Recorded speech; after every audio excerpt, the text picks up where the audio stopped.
বিরূপাক্ষ বিশ্বাসের দাদাগিরির audio viral, ছাত্রকে হুমকি দেওয়ার অডিও ভাইরাল, রেজিস্ট্রেশন আটকে দেওয়ার হুমকি, অডিও ভাইরাল, ছাত্রকে খুনের হুমকি বিরূপাক্ষের। ইতিমধ্যেই সেই অডিও ভাইরাল হয়েছে, অডিও আপনাদের শোনাবো।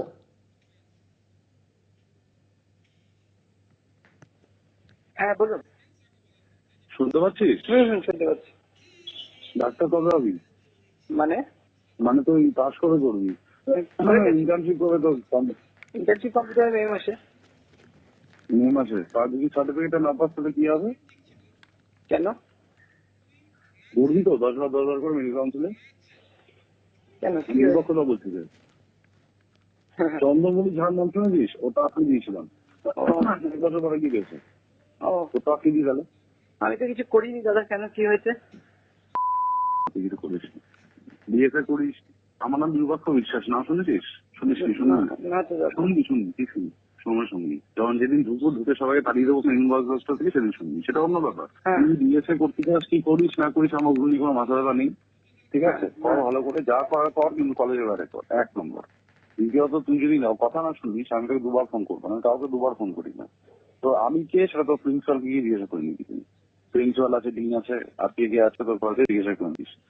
তৃতীয় কথা, ঠিকঠাক কথা না থাকলে তোর রেজিস্ট্রেশন আটকে দেবো। কি হয়েছে এটা মাথায় রাখিস, ঠিকঠাক না থাকলে তোর রেজিস্ট্রেশনটা আটকে দেবো, এরকম আমার গ্যারান্টি দিস, ঠিক আছে? 1 বছর কোর্টে করবি, চাস এসব? আমি যাস না কোনটা? আর আমার নামে যদি কমপ্লেন করতে হয়, নামটা লিখে নে, ডক্টর বিরূপাক্ষ বিশ্বাস। আবারও বললাম তোকে আমি, ঠিক আছে? মেইন বয়েজ হস্টেলই তুলে দেবো আমি, 500-600 ছেলেকে নিয়ে গিয়ে। সব এমবিবিএস করে, বাইরে ছেলে ঢোকাবো না। এমনি মরে যাবি তুই, কেন করছিস এগুলো? এই বিষয়ে আমরা কথা বলবো। আমাদের সঙ্গে রয়েছেন আমাদের প্রতিনিধি চন্দন সেনগুপ্ত। চন্দন, বিরূপাক্ষ বিশ্বাসের সেই অডিও আমরা দর্শকদের শুনিয়েছি, সেখানে শোনা যাচ্ছে যে খুনের হুমকি দিয়েছেন তিনি ছাত্রকে। একদমই বিরূপাক্ষ বিশ্বাস, যিনি হচ্ছেন বর্ধমান মেডিকেল কলেজের প্যাথোলজি ডিপার্টমেন্টের হেড, সেই ভদ্রলোক হচ্ছে এতটাই প্রভাবশালী, শুধু ছাত্রদের নয়, ওই রকম থ্রেট তিনি করেছেন যে প্রশিক্ষক আছে, অর্থাৎ ওই যে প্রিন্সিপাল আছে, যারা সেই প্রিন্সিপালকে করেছে, অধ্যক্ষকে করেছে, এবং যারা অন্য ছাত্র রয়েছে তাদেরকেও করেছে। শুধু একজনকে নয়, একাধিক মানুষকে তিনি ওরকম থ্রেট দিতেন যে এই যে আরজিকরের ঘটনা, এই আরজিকরের ঘটনা যাতে বর্ধমান মেডিকেল কলেজের ছাত্রছাত্রীরা কোনো রকম আন্দোলন না করতে পারে, তার জন্য থ্রেট দিয়েছেন। এবং কোন মেডিকেল কলেজে কোনখানে কোন অধ্যাপক ওখানে যাবেন, কে প্রিন্সিপাল হবেন, কে কোথায় পদ গ্রহণ করবেন, কাকে রেজিস্ট্রেশন দিয়ে হবে, কোন ছাত্রকে, সবটাই কিন্তু নিয়ন্ত্রণ করতে এই বিরূপাক্ষ বিশ্বাস। এতটাই প্রভাবশালী। আমরা কখন জানতে পারলাম তার প্রভাবশালী তত্ত্ব?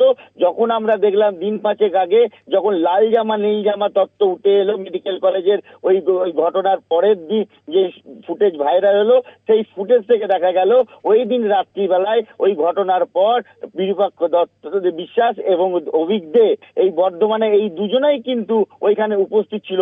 বিশেষ করে বিরূপাক্ষ বিশ্বাস, যে বর্ধমান মেডিকেল কলেজের প্যাথোলজি ডিপার্টমেন্টের হেড, তিনি ছিলেন, এবং অভিক দে, যিনি আরজিকরের স্টুডেন্ট, তিনিও ছিলেন। এবং এতটাই এরা দুজন প্রভাবশালী, এবং এদের অধ্যক্ষকে এরা ধমকাতেন, চমকাতেন, এবং সেই কারণেই কিন্তু আজকে গতকালকে কিন্তু এই বিরূপাক্ষ বিশ্বাসকে স্থানান্তরিত করা হয় ডায়মন্ড হারবার যে হসপিটাল আছে, সেই হসপিটালে।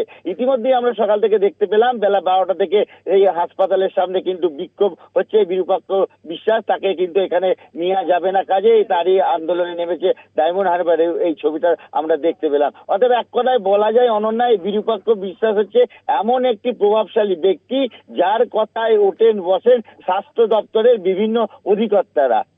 ধন্যবাদ তোমায় চন্দন, আমাদের সঙ্গে ছিলেন আমাদের প্রতিনিধি চন্দন সেনগুপ্ত।